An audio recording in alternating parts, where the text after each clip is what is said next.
Grabe, Monday na naman. Parang kailan lang kakapikit ko lang tapos pagising ko Monday agad. Hindi ko alam bakit ang lapit talaga ng Monday sa Sabado. Huy, linggo talaga yon. Maaga nga pala ako pumasok ngayon, 5:30 pa nga lang nakaalis na kami dito sa bahay namin. Bali-balita kasi may strike na naman ng mga jeepney ngayon. Pero bakit ganun? Strike nga pero napakarami naming pasyente ngayon dito. Nakisabay pa nga sa dami ng pasyente yung sira na PLDT dito sa amin sa Lasal. Ewan ko nga dito lang ba sa Lasal o sa inyo rin nasira yung PLDT kaya hindi namin magamit yung mga phone? Nagagamit naman namin yung mga phone namin pero hindi kami makakontak sa Manila lines. Samantala nung Sabado, ang sira lang talaga sa amin yung QME app kasi nag-update ng firewall.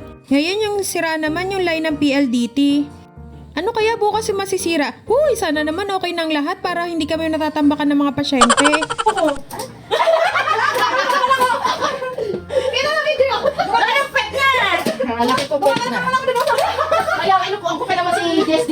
Tawa nga kami ng tawa niyan kasi paano ba naman itong boss ko? Kinurot-kurot yung puwet ko. Siguro naglilihin na to, charis!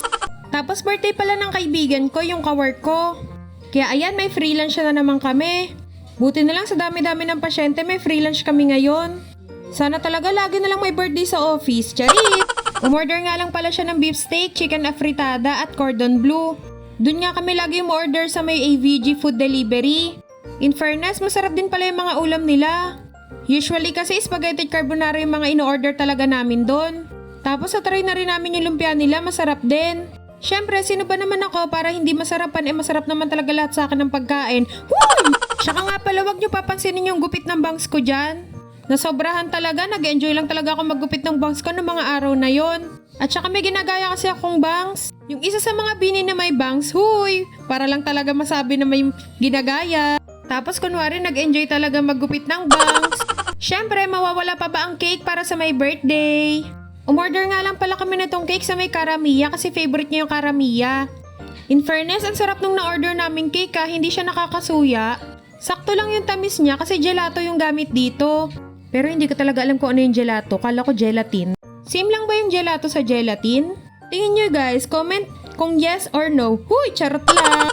Kinamay ko na nga lang yung mga toppings, syempre kami lang din naman kakain dyan, choosy pa ba sila? At saka sanay na yung mga kasama ko sa mga kinakamay kong pagkain. Wala na rin naman sila magagawa kasi kahit anong gawin nila, hindi naman alam na ibang grupo na kinamay ko yung toppings ng cake. Huy! Tapos tawang-tawa kami dyan kasi yung binigay na kandila nung karamiya, blue at pink, hindi nila alam kung lalaki o babae yung bibigyan. Kaya ayan tuloy, feeling namin may gender reveal. Happy birthday! Happy birthday! Happy birthday, Lucky! Blow, blow, blow! Dapat ka na! Hatiin na yan!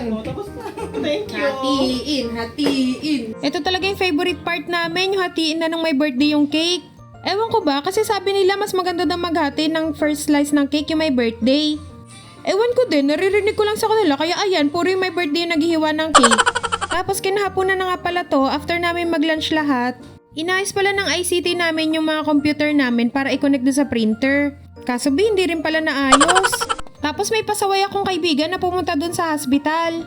Kasi magpapa-check up siya tapos binigyan niya ako netong merienda. Sabi ko nga, hindi ko na siya i-assist kung magbibigay siya lagi pero ayan, makulit pa rin, nagbigay pa rin siya.